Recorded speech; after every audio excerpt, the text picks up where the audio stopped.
হাওড়ার মোংলাহাটে ফুটপাতে আর বসতে দেওয়া হবে না হকারদের নির্দেশিকা জারি করল রাজ্য সরকার। সপ্তাহে প্রতি সোম ও মঙ্গলবার এই হাট বসে। আজ ব্যবসায়ী সংগঠনের কর্তাদের ডাকা হয়েছিল হাওড়া প্রশাসনের তরফ থেকে। সেখানে পরিষ্কার জানিয়ে দেওয়া হয়েছে আগামী সপ্তাহ থেকে আর ফুটপাতে হাট বসবে না। ব্যবসায়ীদের দাবি 2011 সালে পালাবদলের পরও তাদের তুলে দেওয়া হয়েছিল, পরে আগের জায়গাতেই তারা ফিরে আসেন। আমি ফুটপাতে দোকানদারি করি, আমরা দীর্ঘদিন ধরে দোকানদারি করছি। আমাদেরকে যদি এইভাবে হট করে তুলে দেওয়া হয় তাহলে তো আমাদের ফ্যামিলি নিয়ে সেই রাস্তায় বসতে হবে।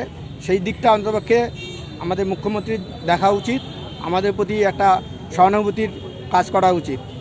আমাদের ওনারা যেভাবে বলবে একটা নিয়ম টাইম মেনটেন করে দিক, অথবা বলে দিক যে তোমরা এতটুকুনের মধ্যে দোকানদারি করবে, আমরা সেগুলো ওনার কথা মতনই আমরা কাজ করব। অন্তপক্ষে তাহলে আমরা দীর্ঘ প্রতিবাদ করতে বাধ্য হব, সবাই মিলে আন্দোলন করতে বাধ্য হব। না, আমরা তো চেয়েছি যে আমাদের এই চেঞ্জ হবে, সরকার আসলে আমাদের আরও উপকার হবে, ভালো হবে। সরকারও তো দেখলাম প্রথম এসে তো ভালোই কাজ শুরু করেছে। মানে যারা বাজে কাজ করেছে তাদের বিরুদ্ধে অনেক কিছু করলো, সেই হিসাবে আমরা তো আরও আনন্দ পেলাম। তা এখন দেখছি যে এইরকম পথচারীদের উপর যদি এইভাবে অত্যাচার করে তাহলে তো বিপরীত হয়ে যাবে। হ্যাঁ, আমাদের পেটেই লাথি মারা হচ্ছে, গরিবের পেটেই তো লাথি মারা হচ্ছে। আমরা তীব্র প্রতিবাদ জানাচ্ছি। এখানে আমাদের বাপ দাদাদের আমল থেকে আমরা এখানে ব্যবসা করে খাই। আজকে যদি হঠাৎ করে নোটিশ দিয়ে আমাদের এখান থেকে উঠে যেতে বলে তাহলে আমরা কি করে খাবো? আমরা নতুন সরকারের সাথে সব রকম সহযোগিতা করতে প্রস্তুত, কিন্তু আমাদের সময় বেঁধে দেওয়া হোক, সময় দেওয়া হোক। হঠাৎ করে যদি আমাদের এরকমভাবে তুলে দেয়, আজকে এখানে লাখো রুটি রুজির ব্যাপার আছে, 10,000 দোকানদারদের পিছনে তাদের ফ্যামিলি আছে, তাদের কর্মচারী আছে, অন্য অনেক মানুষ এতে জড়িত। তাহলে কি আমাদের পেটে রুটি টান পড়বে, তাহলে আমাদের সংসার চালাতে আমাদের খুবই অসুবিধা হবে। এখন যে পরিস্থিতি দাঁড়িয়েছে তাতে ফুটপাতে ভরে বসতে না দিলে হাজার হাজার পরিবার আর্থিক সমস্যার মুখে পড়বেন।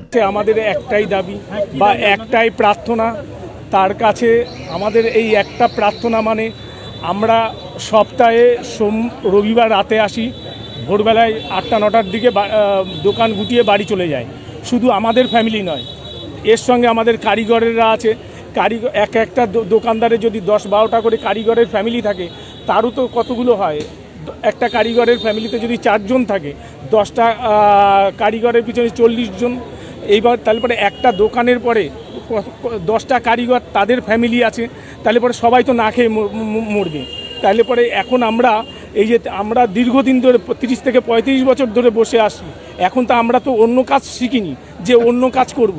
তাহলে পরে মাননীয় মুখ্যমন্ত্রীর কাছে আমাদের একটাই আবেদন বা করজোড়ে প্রার্থনা, আমাদের সময়সীমাটা বেঁধে দিন। থানার সামনে সবাই জমায়েত করেছে একটাই কারণ, তার কারণ আজকে সকাল 11টার সময় আমাদেরকে প্রশাসনিক দপ্তর থেকে জানানো হলো, আমাকে ফোন করলো যে মলয়দা একবার আসুন, আপনাদের হাট সংক্রান্ত বিষয়ে কথা হবে। তা কথাটা হচ্ছে, এই প্রশাসনের উচ্চতর নেতৃত্ব থেকে খবর এসছে যে আগামীকাল মঙ্গলবার ফুটপাতে কোনো দোকানদার ভাইরা বসতে পারবে না। তো আজকে ডেটে দাঁড়িয়ে নতুন সরকার এসছে, আমরা চাইছিলাম যে সরকার আসার পরে আমাদের একটা সিস্টেমে দরকার আছে, সব ঠিক আছে, কিন্তু হঠাৎই এইভাবে বলে দেওয়াটা তো মেনে নেওয়া যায় না। ব্যবসায়ীদের দাবি সিদ্ধান্ত পুনর্বিবেচনা করুক। শেখ রতনের রিপোর্ট, পিবি নিউজ।